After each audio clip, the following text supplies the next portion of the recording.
Je sais votre ambition, je sais notre ambition de donner un train d'avance à la région Grand Est. Cette ambition, vous la traduisez par des innovations techniques, comme nous le témoigne le rapport sur les subventions au développement de rames automotrices à hydrogène soumis au vote de notre Assemblée aujourd'hui.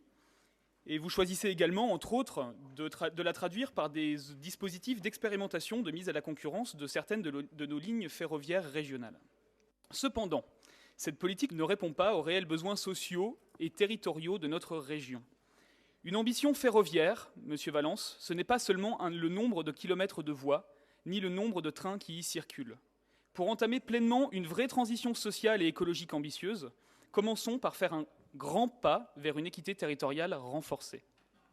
Pour cela, cessons les aberrations et dotons-nous d'une gare TGV permanente et connectée au réseau TER en Lorraine qui, je le rappelle, est la seule région du Grand Est qui ne bénéficie pas de ce service. Pourtant, la mise en place de cette gare d'interconnexion à Vandières a été décidée dès 2000, c'est-à-dire il y a plus de 20 ans maintenant.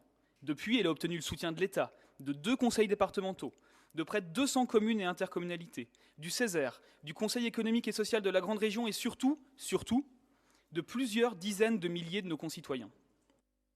En ce qui concerne notre Assemblée, je sais le soutien de nombreux membres de la majorité à cette gare. Je sais aussi que l'opposition de posture de l'extrême droite, du Front National, incohérente avec leur position passée, et qui, je l'espère, évoluera après quelques mois de résidence de certains collègues, laissez-moi terminer s'il vous plaît, évoluera après quelques mois de résidence de certains collègues. Mais Monsieur Jacobelli, pourquoi vous sentez-vous visé dans notre belle et dans notre grande région?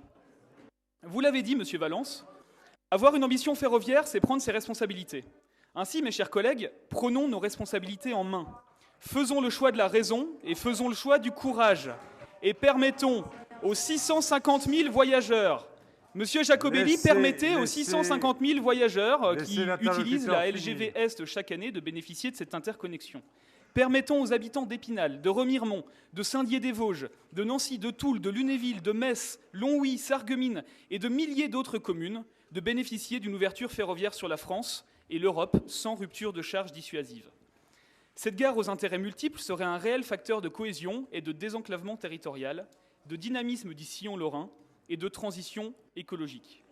Pour conclure, Monsieur le Président, mes chers collègues, permettez-moi d'élargir le débat, comme c'est la journée des citations, en empruntant les mots justes de Christian Poncelet. Nous nous sommes battus pour ce projet, alors ne le laissons pas disparaître. Oui, avec Vandières, nous construisons un réseau de transport cohérent. C'est l'avenir de notre région qui est en jeu. Sachons lui apporter ce dont elle a besoin. Je vous remercie.